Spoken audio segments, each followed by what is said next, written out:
নমস্কাৰ মই সবিৰণ বৰা আৰু স্বাগতম জনাইছো আটাইকে এটা নতুন ভিডিঅলৈ আৰু আজিৰ ক্লাছত আমি পঢ়িবলৈ গৈ আছো বিদ্যুৎ চেপ্টাৰটোৰ সেকেন্ড টু ক্লাস পাৰ্ট 2 বুলি ধৰিব পাৰা বা লেকচাৰ 2 ইয়াৰ আগৰ ক্লাছত আমি পঢ়িছিলো বিদ্যুৎ চেপ্টাৰটোৰ যে বিদ্যুৎ প্ৰবাহ মানে কি হয় আধান মানে কি হয় বিদ্যুৎ প্ৰবাহৰ একক আধানৰ একক তাৰ পিছত আমি পঢ়িছিলো যে বিদ্যুৎ প্ৰবাহ চালিত হ'বৰ কাৰণে যেটো এটা বন্ধ ৰাস্তা যাক আমি কি বুলি কওঁ এটা আমি বৈদ্যুতিক বৰ্তনী বুলি কওঁ হেবিলাক বস্তু কি হয় আমি পঢ়িছিলো তো আজিৰ ক্লাছত আমি পঢ়িম যে বৈদ্যুতিক বৰ্তনী এটাত কেতিয়া বিদ্যুৎ প্ৰবাহ চালিত হ'ব এতিয়া এনে যদি কাৰেন্ট এনে যদি ওয়্যাৰডাল লৈ সাৰ্কিট এটা বনাই লোৱা এটা বৈদ্যুতিক বৰ্তনী এটা বনাই লোৱা তাততো বিদ্যুৎ প্ৰবাহ চালিত নহয় তাত তুমি কি লগাব লাগিব জানা যে বেটাৰি এটা লগাব লাগিব বা তুমি সাপ্লাই দিব লাগিব সোৰ্স এটা লগাব লাগিব উৎস এটা থাকিব লাগিব তাত বিদ্যুৎ প্ৰবাহ চালিত কৰিবৰ বাবে সো তেতিয়াই আমাৰ কিছুমান নতুন বস্তু আহি যাব যেবিলাক হৈছে বিভৱ বা বিভৱ ভেদ সো শুনিবলৈ যদি নতুন নতুন লাগিছে আমি হেবিলাক বস্তু আজি ক্লাছত পঢ়িম যে বিভৱ কি হয় বিভৱ ভেদ কি হয় ঠিক আছে আৰম্ভ কৰো আজি ক্লাছটো সো প্ৰথমতে আমি ইয়াৰ পৰা আহোচোন যেটো হৈছে বিদ্যুৎ বিভৱ এটা ইয়াত বৰ আচৰিত ধৰণৰ এটা মই পিকচাৰ দেখাই থৈছো যেটো তোমালোকৰ এই চেপ্টাৰটোৰ লগত একদমই নিমিলে কিন্তু আমি যিমান পাৰো আমি যদি সায়েন্সটো আমাৰ ডেইলি লাইফৰ লগত ৰিলেট কৰি পঢ়িব পাৰো তেতিয়াহলে আটাইতকৈ বেছি ভাল হয় সো মই তেনেকুৱা টাইপৰ এটা এক্সাম্পল দিম প্ৰথমতে মই কি লিখিছো অকনমান চাই লওঁ ইয়াত কোৱা হৈছে যে এখন বৈদ্যুতিক ক্ষেত্ৰৰ কোনো এটা বিন্দুলৈ অসীমৰ পৰা 1 কুলম আধান আনিবৰ বাবে যিমান কাৰ্য কৰিব লাগে সেই কাৰ্যক একচুয়ালি বিন্দুটোৰ বিভৱ বোলে সেই কাৰ্যক এটো তোমালোকে অকনমান এনেকে লিখিব পাৰিবা সেই কাৰ্যক কি বোলে বিন্দুটোৰ বৈদ্যুতিক বিভৱ বোলে এটা প্ৰথম কনসেপ্ট ইয়াত এটো হৈছে যে বৈদ্যুতিক ক্ষেত্ৰ মানে কি বৈদ্যুতিক ক্ষেত্ৰ মানে কি চোৱা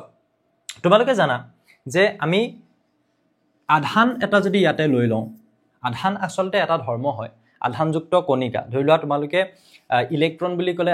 তোমালোকে কেতিয়াও নকবা যে ঋণাত্মক আধান বা নেগেটিভ চাৰ্জ ইলেক্ট্ৰনটো হৈছে ঋণাত্মক আধানযুক্ত এটা কণিকা প্ৰটনটো হৈছে ধনাত্মক আধানযুক্ত এটা কণিকা তেনেকে মই অলপমান আধান ইয়াতে লৈ ললো হয়তো কিবা এটা বস্তুৰ গাত আছে হয়তো এটা ইলেক্ট্ৰন বা হয়তো প্ৰটন যিকোনো কিবা হ'ব পাৰে মই ধনাত্মক আধান অলপমান লৈ ললো ইয়াতে ঠিক আছে তাৰ চাৰিওফালে আমি জানো যে এখন কি থাকিব বৈদ্যুতিক ক্ষেত্ৰ থাকিব এবিলাক আমি আগৰ ক্লাছত পঢ়িছো যেনেকে চুম্বক এডালে তাৰ চাৰিওফালে কিবা এটা বস্তু কি আকৰ্ষণ কৰিব পাৰে বেলেগ এডাল চুম্বকক কিন্তু সেই বুলিটো এনেকুৱা নহয় যে বহুত দূৰলৈকে পাৰে নিৰ্দিষ্ট এটা বাউণ্ডাৰী থাকে ধৰা বন্ধা বা তোমালোকে এটা ক্লাছ কৰি আছা সাপোজ হেডফোনডাল কাণত লগাই আছা খুলি থলা মোবাইলটো চলি আছে ভলিউমটা আছে নিৰ্দিষ্ট আতৰি গৈ আছে লাহে লাহে কি হ'ব সাউণ্ডটো কমি যাব তাৰ মানে এই মোবাইলটোৱে যেটো সাউণ্ড দিছে তাৰ কাৰণে এটা বাউণ্ডাৰী আছে যে ইয়াৰ বাহিৰত গলে আৰু মই শুনা নাপাও ঠিক তেনেধৰণে এই আধানটোৰ চাৰিওফালে এটা বাউণ্ডাৰী আছে যেটো বাউণ্ডাৰীত কি বেলেগ এটা আধানৰ ওপৰত বল প্ৰয়োগ কৰিব পাৰিব তাৰ মানে আমি জানো যে ধনাত্মকে ধনাত্মক কি কৰে আধানক বিকৰ্ষণ কৰে বা ৰিপেল কৰে ঋণাত্মকে ঋণাত্মকক বা নেগেটিভে নেগেটিভক কি কৰে ৰিপেল কৰে আৰু ধনাত্মকে ঋণাত্মকক বা পজিটিভে নেগেটিভক কি কৰে এট্ৰেক্ট কৰে অপোজিট হলে এট্ৰেকশন বা আকৰ্ষণ কৰে এটা তুমি যদি ইয়াতে আনি প্লানি ধনাত্মক আধান এটা থৈ দিলা ধৰি লোৱা ইয়াতে থৈ দিলা সেই ধনাত্মক আধানটোক ই আধানটোৱে কি নকৰে বিকৰ্ষণ নকৰে আমি মই কৈছো প্ৰথমতে যে আধানটো বুলি ক'লে আসলতে ভুল হয় কিন্তু আমি জেনাৰেলি হে বুলি কৈ যোৱা হয় তাৰ মানে বুজি পাইছা কিন্তু বুজুতে আমি এটো বুজিব লাগিব যে আধান আসলতে এটা ধৰ্ম আধানটো বুলি কৈ দিয়াৰ লগে লগে এটো কথাই বুজিবা যে ইয়াত এটা কণিকা আছে আধানযুক্ত এটা কণিকা আছে সো এতিয়া মই এনেকে বুজিলো যে এই আধানটোৱে বিকৰ্ষণ কৰিব নে নকৰে কিয়নো এই বাউণ্ডাৰীটোৰ বাহিৰত আছে সো সেই যেটো বাউণ্ডাৰী ইয়াত যদি থৈ দিয়া তেতিয়া কৰিব ইয়াত যদি থৈ দিয়া তেতিয়া কৰিব এই বিন্দুবিলাক যত আছে সেই ক্ষেত্ৰখনৰ নামটো হৈছে বৈদ্যুতিক ক্ষেত্ৰ হেতু কথা আমাৰ ক্লিয়াৰ হ'ল এতিয়া চোৱা এই বৈদ্যুতিক ক্ষেত্ৰখনৰ এটা বিন্দুৰ কথা কলো ধৰিলা পি বিন্দু এই বিন্দুটোলে মই জনিবা কি কৰিলো অসীমৰ পৰা এতিয়া অসীম মানে কি এই বৈদ্যুতিক ক্ষেত্ৰখনৰ বাহিৰৰ যিকোনো এটা বিন্দুক মই কি বুলি ধৰিলাম অসীম বুলি ধৰিলো অসীম মানে এনেকুৱা নহয় একদম সূৰ্যৰ সমান দূৰত্ব বহুতে হে বুলি ভাবে অসীমটো এটা তুলনা কৰা বস্তু মই যদি এটা বোৰ্ডখন চাম বোৰ্ডখনৰ আকাৰটো মোৰ কাৰণে একদম বহুত বেছি ডাঙৰ নহয় অসীম নহয় কিন্তু এটা গুই পৰুৱা যদি ইমাজিন কৰা তাৰ কাৰণে এই বোৰ্ডখন অসীম নিচিনা লাগিব চলো তুলনা কৰা এটা বস্তু হয়নে এটা মই ইয়াৰ পৰা একদম সূৰ্যৰ সমান দূৰত্বত গুচি যাব নালাগে অসীম মানে জাস্ট এই বাউণ্ডাৰীটোৰ বাহিৰৰ যিকোনো এটা বিন্দুৰ পৰা ধৰি লোৱা এই বিন্দুটোৰ পৰা তুমি ধৰি লোৱা কি কৰিলা আসলতে আমি এটুক টেষ্ট চাৰ্জ বুলি কম পিছত যেতিয়া আমি ইংলিশত পঢ়িমগে তোমালোকে ধুনিয়াকে যেতিয়া সায়েন্সত পঢ়িবা ইংলিশত পঢ়াটো বহুত ইম্পৰ্টেন্ট সেইকাৰণে আমাৰ জ্ঞানমৰ ক্লাছবিলাকত মই আছামিজ ইংলিছ দুটাতে কৈ যাবলৈ চেষ্টা কৰিম ঋতুপৰ্ণ ছাৰেও কৈ যাব চাগে গতিকে আমি টেষ্ট চাৰ্জ বুলি কোৱাৰ লগে লগে কিহৰ কথা বুজিম যিটো আধান ইয়াৰ পৰা ইয়ালৈ আনিম আৰু সেইটো জেনেৰেলি কি ধৰা হয় পজিটিভ বা ধনাত্মক ধৰা হয় ধনাত্মক আধান ইয়াৰ পৰা ইয়ালৈ আমি যেতিয়া আনিম এই বিন্দুটোলৈ আনিম আমি ইয়াত কাৰ্য কৰিব লাগিব কেলে ছাৰ কিয়নো ইয়াতো প্লাছ প্লাছৰ এগেইনষ্টত প্লাছ ৰিপালচন আছে সো সেই ঠেলি আছে ন আহিবলৈ দিয়া নাই তাৰ এগেইনষ্টত তুমি লৈ যাব লাগিব গতিকে তুমি কষ্ট কৰিব লাগিব মানে কাৰ্য কৰিব লাগিব বুজি পাইছা ছাৰ এটো যদি মাইনাস হলহেতেন তেতিয়া কি হলহেতেন তো মাইনাসে প্লাসে কি কৰিলেহেতেন ইয়াক এট্ৰেক্ট কৰিলেহেতেন এট্ৰেকশন কৰিলে তাতো কাৰ্যৰ পৰিমাণ আহিব ধনাত্মক আৰু ঋণাত্মক দুটা ধৰণে বস্তুটো আহিব পাৰে সেইখিনি অকনমান ডিটেইলত আমি পিছত ডাঙৰ ক্লাছত পামগে এতিয়াৰ কাৰণে তুমি এনেকৈ জানি থোৱা যে ইয়াত এই বিন্দুটোলে যেতিয়া ইয়াৰ পৰা আধান আনিবা তুমি ইয়াৰ এগেইনষ্টত কি কৰিব লাগিব অকনমান শক্তি প্ৰয়োগ কৰিব লাগিব কাৰ্য কৰিব লাগিব এতিয়া মোৰ লক্ষ্যটো হল যে সেই কাৰ্য প্ৰতি 1 কুলমত কিমানকে কৰিব লাগিব অকমান বুজিবলৈ অসুবিধা হৈছে সেই কাৰণে মই এই ডায়াগ্ৰামটো দেখাই থৈছো চোৱা তোমাক মই কলো তুমি 10 কেজি ওজনৰ তুমি এটা বেগ লোৱা আৰু তোমাৰ ঘৰলৈকে তুমি বস্তুখিনি লৈ আনা তাৰ পিছত মই কলো তুমি টোটাল কিমান কাৰ্য কৰিলা মই হেতু তোমাক কৈলো যে তুমি টোটাল 30 জুল কাৰ্য কৰিলা কাৰ্যৰ একক হৈছে জুল এটা মই কলো যে তুমি 10 কেজিত কিমান কাৰ্য কৰিলা তুমি কলা স্যাৰ মই 30 জুল কাৰ্য কৰিলো তাৰ পিছত মই তোমাক সুধিলো কোৱাচোন তেতিয়া হলে তুমি প্ৰতি 1 কেজিত কিমানকে কাৰ্য কৰিলা প্ৰতি 1 কেজিত কিমানকে কাৰ্য কৰিলা তেতিয়া তুমি কি কৰিবা স্যাৰ 30 ডিভাইডেড বাই 10 কৰিলো কিমান হ'ব 3 ওপৰত কিমান আছে এটো জুল হয় আৰু এই 10 টো কি হয় কেজি হয় সো আমি লিখিম জুল পাৰ কেজি প্ৰতি 1 কেজিত তাৰ মানে তুমি 3 জুলকে কাম কৰিলা তো ইয়াৰ পৰা মই সাপোজ তোমালোকক উদাহৰণ স্বৰূপে কলো যে +5 কুলম চাৰ্জ বা মই ইয়াৰ উদাহৰণটো দিও +10 কুলম চাৰ্জ মই ইয়াৰ পৰা ইয়ালৈ নিব লাগে জানিবা আৰু +10 কুলম চাৰ্জ নিউতে জানিবা মই 30 জুল কাৰ্য কৰিব লাগে ফৰ এক্সাম্পল ইমানটো নালাগিব পাৰে ফৰ এক্সাম্পল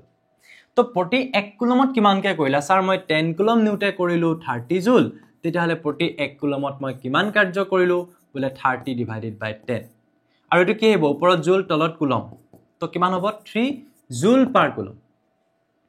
এই যে 3 জুল পাৰ কুলম বুলি লিখিছা তাক তুমি কি বুলি লিখিব পাৰিবা 3 ভোল্ট আৰু এইটোৱে হৈছে কি এইটোৱে হৈছে বিদ্যুৎ বিভৱ বৈদ্যুতিক ক্ষেত্ৰ এখন আছে এটা আধানৰ চাৰিওফালে তাৰ এটা বিন্দুলে অসীমৰ পৰা তাৰ মানে ক্ষেত্ৰখনৰ বাহিৰৰ পৰা প্ৰতি 1 কুলম আধান সেই বিন্দুটোলে নিউতে কিমান কাৰ্য কৰিবা প্ৰতি 1 কুলমত প্ৰতি 1 জুল 1 কেজি তুমি কিমান কাৰ্য কৰিছা কিমান 3 জুল পাৰ কিলোগ্ৰাম তেনেকে প্ৰতি 1 কুলমত কিমান কাৰ্য কৰিছা তাক কোৱা হ'ব এই বিন্দুটোৰ বিদ্যুৎ বিভৱ আৰু তাক আমি কিহেৰে বুজাম ভোল্ট এটা তুমি এনেকৈ বুজা টোটাল যেনিবা কিউ কুলম আধান তুমি নিছিলা কৰিছিলা কাৰ্য w ইয়াৰ পৰা কিউ কুলম নিউতে কিমান কৰিলা w কিমান কুলম নাজানা নহয় 10 কুলম নহবও পাৰে তেতিয়া হলে প্ৰতি 1 কুলমত কিমান কৰিবা যিমান কাৰ্য কৰিছা টোটাল তাক তুমি কিহেৰে হৰণ কৰি দিছা কিমান কুলম নিছা তাৰ মানে w/q আৰু এইটোৱে হ'ব v সো v বা বিদ্যুৎ বিভৱৰ যেটো সূত্ৰ হেতু আমি কি পাই গলো কাৰ্য ডিভাইডেড বাই q গতিকে তাৰ এককটো কি হ'ব জুল পাৰ কুলম বাট আমি তাক কি বুলি কম ভোল্ট কি বুলি কম ভোল্ট ইয়াক v ৰে বুজোৱাও হয় আৰু তাৰ এককটো v এ হয় এই বস্তুটো ক্লিয়াৰ হৈ লবা ঠিক আছে গতিকে তুমি অকনমান মতে সিম্পল কে যদি বস্তুটো বুজাই দিও তাৰ মানে তুমি এনেকৈ বুজিলা নেকি যে এই আধানৰ চাৰিওফালে যিখন বৈদ্যুতিক ক্ষেত্ৰ আছে তাত মই যদি কওঁ যে এই বিন্দুটোৰ বিদ্যুৎ বিভৱ এই বিন্দুটোৰ যেনেকে তোমালোকে কোৱা যে বৈদ্যুতিক ক্ষেত্ৰখনৰ প্ৰতিটো বিন্দুতে এটা বৈদ্যুতিক ক্ষেত্ৰৰ মান থাকিব তেনেকে প্ৰতিটো বিন্দুতে এটা বৈদ্যুতিক বিভৱৰ মান থাকিব মই যেনিবা কলো এই বিন্দুটোৰ বিভৱ হৈছে 2 ভোল্ট তাৰ অৰ্থটো হল যে এই বৈদ্যুতিক ক্ষেত্ৰখনৰ বাহিৰৰ পৰা বা অসীমৰ পৰা তুমি 1 কুলম ধনাত্মক আধান আনুতে ধনাত্মক দেই টেষ্ট চাৰ্জ বুলি যেটো কৈছো ধনাত্মক আধান যেতিয়া আনিবা আনুতে তাৰ মানে তুমি কিমান কাৰ্য কৰিছা 2 জুল কাৰ্য কৰিছা 2 জুল যদি মই কওঁ এই বিন্দুটোৰ বিদ্যুৎ বিভৱ যদি মই 3 ভোল্ট বুলি কওঁ তাৰ অৰ্থটো কি যে অসীমৰ পৰা বা বৈদ্যুতিক ক্ষেত্ৰখনৰ বাহিৰৰ পৰা 1 কুলম ধনাত্মক আধান আনুতে তুমি কিমান জুল কাৰ্য কৰিছা 3 জুল প্ৰতি 1 কুলম আধান আনুতে তাৰ অৰ্থটো হৈছে হেতুৱে বুজি পালো আৰু ইয়াৰ সূত্ৰটো আমি কি বুলি লিখিম যে v = w divided by q কেনেকৈ উলিয়াম বৈদ্যুতিক বিভৱ কিমান কাৰ্য কৰিলা আৰু কিমান আধান মুঠতে আনিলা ক্লিয়াৰ এতিয়া আমি ইয়াৰ পিছতে আৰু এটা বস্তু পঢ়িম যেটো হৈছে বিভৱ ভেদ আমাৰ ৰেকৰ্ডিংটো হৈ আছে না মই অকমান মাজে মাজে চাই আছো বাৰু ঠিক আছে বিভৱ ভেদ এতিয়া বিভৱ ভেদ বুলি ক'লে আমি সিম্পলি এনেকৈ বুজিম চোৱা পাৰ্থক্য বিভৱৰ পাৰ্থক্য এইটো বাৰু আমি কি এক্সাম্পল লৈছো বুজিম এইটো তোমালোকৰ কিতাপতো দিয়া আছে এইটো এটা বিন্দু A এইটো এটা বিন্দু B বৈদ্যুতিক ক্ষেত্ৰখনত থকা দুটা বিন্দু ধৰিলে এখন হৈছে বৈদ্যুতিক ক্ষেত্ৰ তাত দুটা বিন্দু A আৰু B ধৰি লোৱা তুমি A বিন্দুৰ বিভৱ ভেদ হৈছে VA আৰু B বিন্দুৰ বিভৱ ভেদ হৈছে VB এই দুটা বিন্দুৰ মাজৰ যেটো বিভৱৰ পাৰ্থক্য তাকে আমি কি বুলি কওঁ বিভৱ ভেদ ভেদ মানে পাৰ্থক্য ইংলিছত ইয়াক কোৱা হ'ব পটেনশিয়েল ডিফাৰেন্স আৰু এটো হৈছে পটেনশিয়েল ডিফাৰেন্স তাৰ মানে পাৰ্থক্য বিভৱ ভেদ এটা আমি দুটা বিন্দুৰ মাজৰ বিভৱৰ পাৰ্থক্যক বিভৱ ভেদ বুলি কইলে কিন্তু নহব আমি কি বুলি ক'ব লাগিব চোৱা এবাৰ আমি এনে ক'ব লাগিব যে এটা বিন্দুৰ পৰা আনটো বিন্দুলে +1 কুলম আধান নিউটে অৰ্থাৎ একক ধনাত্মক আধান নিউটে একক মানে 1 কুলম +1 কুলম একক ধনাত্মক আধান নিউটে যিমান কাৰ্য কৰিবা তাক কোৱা হ'ব কি বুলি বিভৱ ভেদ দুটা বিন্দুৰ মাজত এটাৰ পৰা আনটোলে আগৰটোত কি আছিল অখিমৰ পৰা বৈদ্যুতিক ক্ষেত্ৰ এটা বিন্দুলে এতিয়া কি কৈছো বৈদ্যুতিক ক্ষেত্ৰখনতে এটাৰ পৰা আনটো বিন্দুলে 1 কুলম আধান নিয়া কিমান কাৰ্য কৰিলা তাক কোৱা হ'ব দুটা বিন্দুৰ মাজত বিভৱ ভেদ ধৰা তুমি A পৰা B লৈকে নিলা গতিকে A আৰু B মাজত বিভৱ ভেদ কিমান হ'ব VB - VA যত নি থলা তাৰ বিভৱ ভেদ যৰ পৰা গল তাৰ বিভৱ ভেদৰ মানে এটোৰ পৰা এটো মাইনাস কৰিলে হ'ল কথাটো বুজি পালো এতিয়া চোৱা ইয়াত আমাক কি বুলি লিখিছো নো চোৱাচোন সেই বস্তুটো লিখিছো যে এখন বৈদ্যুতিক ক্ষেত্ৰৰ কোনো দুটা বিন্দুৰ মাজত 1 কুলম আধান কঢ়িয়াওতে যিমান কাৰ্য কৰিব লাগে সেই বিন্দু কেইটা তাকে বিন্দু কেইটাৰ মাজৰ বিভৱ ভেদ বোলে যে এখন বৈদ্যুতিক ক্ষেত্ৰ আছে বৈদ্যুতিক ক্ষেত্ৰখনৰ যিকোনো দুটা বিন্দু A আৰু B তাৰ মাজত 1 কুলম আধান একক ধনাত্মক আধান নিউটে যিমান জুল কাৰ্য কৰিব লাগে যদি তুমি কোৱা যে ইয়াত মই কাৰ্য কৰিব লগিয়া হৈছে 4 জুল তেতিয়াহলে ইয়াত বিভৱ ভেদ কিমান হ'ব বিন্দু দুটাৰ মাজত 4 জুল কথাটো বুজি পালো হা এতিয়া এইটোনো মই কি উদাহৰণ লৈছো চোৱা বিভৱ ভেদৰ কনসেপ্টটো কৰ পৰা আহে ধৰি লোৱা এডাল হৈছে এডাল ওৱাটাৰ পাইপ পানীৰ এডাল পাইপ হা কি হয় ওৱাটাৰ পাইপ পানীৰ এডাল পাইপ মই পানীৰ পাইপডালৰ মূৰকেইটাৰ নাম দি দিও ধৰি লোৱা A আৰু B এটা A মূৰটোৰ পৰা B মূৰটোলে পানী বৈ আহিব লাগে কিন্তু তুমি ভাবাচোন এইটো নাম্বাৰ 1 কন্ডিশন আৰু এটোটো মই দেখালো A আৰু B মূৰকেইটা একেডালেই পাইপ আৰু ইয়াতো মই পানীখিনি এনেকে অহা দেখাইছো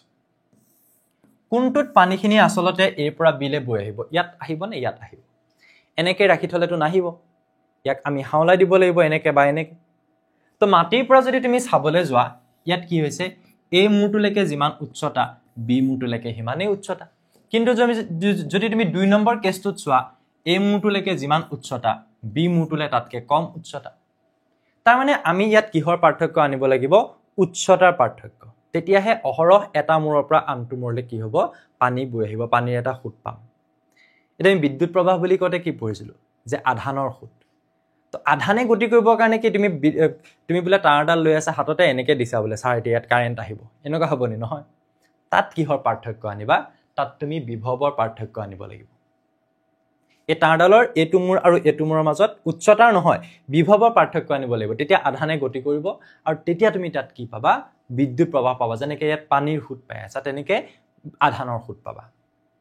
সো ইয়াত যেনেকে উচ্চতাৰ পাৰ্থক্য আনিব লগিয়া হৈছে তেনেকে আমি কি আনিব লাগিব বুলি কৈছো বিভৱ ভেদ অৰ্থাৎ বিভৱৰ পাৰ্থক্য আৰু হেতু কোনে আনিব এটা বেটেৰি আনিব হেতুৱে কৈছে চোৱা যে বৈদ্যুতিক ক্ষেত্ৰ এখনৰ দুটা বিন্দুৰ মাজত এইখিনি বাৰু এটো আমি হেৰি হিচাপে ললো সংজ্ঞাটো যেটো অলৰেডি পঢ়িলো